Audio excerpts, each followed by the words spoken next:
warahmatullahi wabarakatuh. Perkenalkan, saya Veta Marani dari Fakultas Vokasi Universitas Airlangga, jurusan Keselamatan dan Kesehatan Kerja. Di video kali ini, saya akan membuat video yang ketiga berupa identifikasi bahaya dan pengendalian risiko di aktivitas yang ketiga, yaitu berkebun di halaman rumah.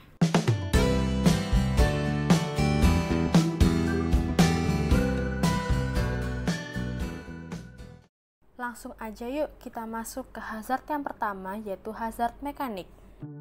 Hazard yang pertama adalah hazard mekanik. Di sini hazard mekaniknya ada dua. Yang pertama adalah menggunakan sandal jepit ketika sedang berkebun dan pada saat itu tanah sedang licin atau becek.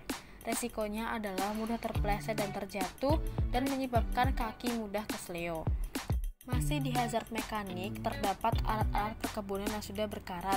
Nah, di sini alat-alat perkebunan yang sudah berkarat itu akan mudah menimbulkan penyakit tetanus dan menimbulkan ketidaknyamanan ketika sedang menggunakan alat tersebut. Adapun hazard yang kedua yaitu hazard fisika. Di sini hazard fisikanya adalah suhu di luar ruangan atau di halaman depan yang terlalu panas. Hal ini menyebabkan kita mudah berkeringat dan dehidrasi saat sedang berkebun. Hazard yang ketiga adalah hazard biologi. Di sini hazard biologinya adalah terdapat kotoran hewan yang terbuang di tanah dan menyebabkan penyakit seperti alergi atau gatal-gatal dan toksoplasma ketika kita tidak sengaja menyentuh kotoran tersebut. Yang kedua adalah terdapat serangga seperti semut. Hal ini bisa menyebabkan kita digigit oleh semut dan mengakibatkan gatal-gatal seperti alergi. Kemudian ada hazard kimia, yaitu terjadi pembuangan sampah yang menimbun dan baunya menyengat. Hal ini akan berakibat kita terhirup tumpukan sampah yang baunya tidak enak tadi, dapat menyebabkan asma dan muntah-muntah. Kemudian ada hazard yang terakhir, yaitu hazard ergonomi. Di sini hazard ergonominya adalah posisi tubuh yang jongkok atau berdiri terlalu lama. Hal ini menyebabkan nyeri pada punggung, pinggang, dan kaki. Dari bahaya-bahaya yang sudah disebutkan tadi, maka ada langkah-langkah pengendalian untuk meminimalisir atau mengurangi bahaya-bahaya seperti bahaya mekanik, bahaya fisika, kimia, biologi, dan ergonomi. Nah, mari kita bahas yang pertama, yaitu pengendalian di bahaya mekanik.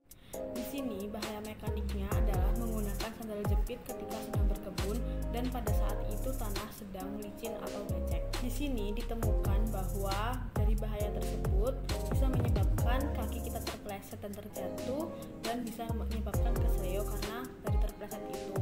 Nah, apa aja pengendalian dari risiko tersebut? Yang pertama ada eliminasi, yaitu menghilangkan sandal jepit yang solnya sudah aus dan tidak layak pakai untuk digunakan berkebun karena berkebun itu tidak disarankan menggunakan sandal jepit. Yang kedua ada substitusi, yaitu mengganti sandal jepit menjadi sepatu berkebun atau sepatu boot supaya kaki bisa terhindar dari risiko terpeleset, cedera, dan kesleo maupun gigitan dari serangga-serangga yang ada di tanah. Yang ketiga ada modifikasi engineering, yaitu pemasangan paving atau batu-batuan di sekitar tanah yang gembur atau yang lembek untuk mengurangi dan mencegah risiko terpeleset. Pengendalian risiko yang keempat adalah administrasi, yaitu melakukan pemeriksaan pada area perkarangan rumah atau kebun supaya tetap aman dan tidak menimbulkan cedera berkelanjutan. Nah, kemudian kita disarankan untuk memasang rambu-rambu K3 yang sesuai dengan bahaya-bahaya yang ada di area tersebut. Terakhir ada alat pelindung diri, yaitu memakai alat pelindung diri yang sesuai ketika berkebun dengan tujuan menghindari risiko terpeleset, terjatuh, dan cedera. Nah, APD yang digunakan itu seperti masker, kacamata agar tidak kelilipan debu, dan sepatu berkebun. Masih di hazard mekanik atau di bahaya mekanik selanjutnya, yaitu terdapat alat-alat perkebunan yang sudah berkarat. Nah, di sini resikonya adalah kita beresiko terkontaminasi dari barang-barang atau alat-alat yang sudah berkarat dan menimbulkan menjadi tetanus.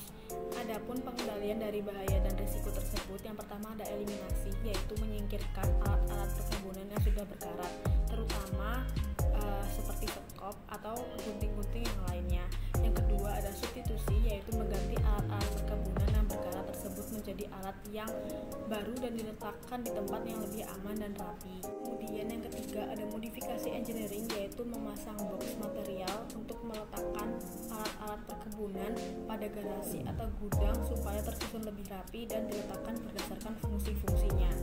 Kemudian yang keempat ada administrasi, yaitu melakukan pengecekan alat-alat perkebunan secara berkala dan sesering mungkin dan menggunakan alat tersebut secara benar untuk menghindari karatan.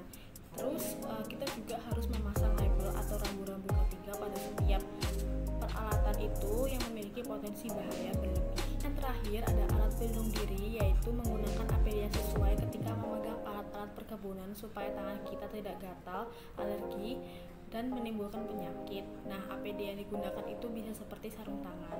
Lanjut, kita masuk ke hazard atau bahaya yang kedua, yaitu bahaya fisika.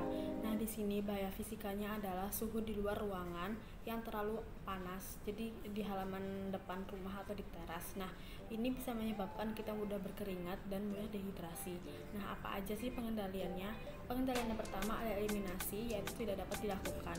Yang kedua ada substitusi, yaitu mengganti lokasi perkebunan yang awalnya di depan rumah atau outdoor menjadi indoor. Nah, yang ketiga ada modifikasi engineering, yaitu menanam pepohonan supaya udara di sekitar rumah itu tidak terlalu panas. Yang keempat ada membuat prosedur baru untuk tata cara berkebun supaya di tempat yang tertutup atau indoor dan terhindar dari panas. Kemudian kita juga harus melakukan pengecekan terhadap perkebunan supaya terlihat lebih rapi dan terlihat lebih sejuk. Kemudian ada yang terakhir, yaitu alat pelindung diri, yaitu menggunakan APD yang baik dan sesuai ketika kita sedang berkebun, seperti kacamata supaya tidak terkena silau dari cahaya matahari, dan menggunakan pakaian yang sesuai supaya menyerap keringat. Sekarang kita masuk ke hazard yang ketiga, yaitu hazard biologi. Di sini hazard biologinya adalah terdapat kotoran hewan yang terbuang di tanah. Nah, di sini resikonya adalah menyebabkan penyakit seperti alergi atau gatal-gatal ketika kita tidak sengaja menyentuh kotoran hewan-hewan yang terbuang di tanah tadi. Nah, kemudian penyakit yang lainnya itu seperti toksoplasma dan cacingan. Nah, toksoplasma ini khusus untuk kotoran hewan kucing. Adapun pengendalian dari risiko tersebut, yang pertama ada eliminasi. Eliminasinya adalah menyingkirkan kotoran hewan yang terbuang di tanah. Kemudian yang kedua ada substitusi, yaitu mengganti media untuk buang kotoran hewan peliharaan di sebuah wadah atau baskom supaya tidak membuang kotorannya lagi di pasir atau tanah. Apabila hewan peliharaan tersebut membuang kotorannya di pasir, maka akan lebih mudah dibuangnya dan risiko terjangkit penyakitnya itu lebih kecil. Yang ketiga adalah modifikasi engineering, yaitu memasang batu-batuan atau paving pada tanah yang rawan dikotori oleh hewan agar hewan tersebut tidak bisa buang kotoran lagi di tanah. Keempat ada administrasi, yaitu melakukan pengecekan pada tanah di kebun atau di taman teras secara berkala, kalau bisa juga setiap hari, untuk memastikan tidak ada kotoran hewan lagi supaya tidak menjadi sumber penyakit. Dan yang terakhir ada alat pelindung diri, yaitu menggunakan APD yang sesuai ketika sedang membuang kotoran hewan tersebut, seperti kita menggunakan masker, menggunakan sarung tangan, dan menggunakan sepatu yang aman. Dan masih di hazard biologi, di sini hazard biologi yang kedua adalah terdapat serangga seperti semut.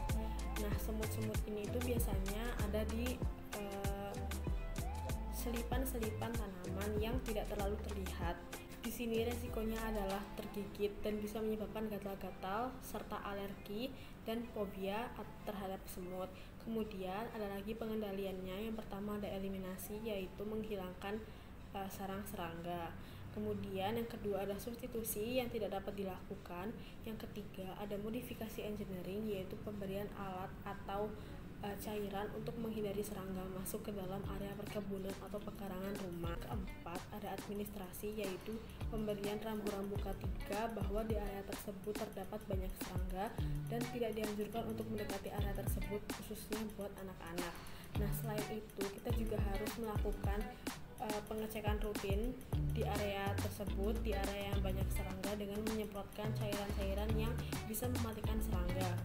Kemudian yang terakhir ada alat pelindung diri, yaitu menggunakan APD yang sesuai ketika sedang berkebun, seperti sepatu berkebun supaya ketika ada serangga tidak langsung menggigit di bagian kaki kita. dan bagian tubuh kita. Ada juga hazard yang keempat, yaitu hazard kimia. Di sini hazard kimianya adalah terjadi pembuangan sampah yang menimbun dan baunya itu menyengat. Di sini resikonya adalah terhirup tumpukan-tumpukan sampah yang baunya tidak enak tadi dan menyebabkan asma dan muntah-muntah.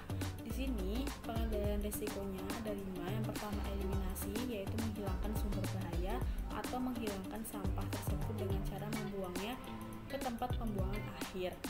Yang kedua ada substitusi, yaitu mengganti tempat sampah yang terbuka seperti yang sudah dijelaskan di video sebelumnya menjadi tempat sampah yang tertutup rapat atau sampah modern sehingga baunya tidak kemana-mana.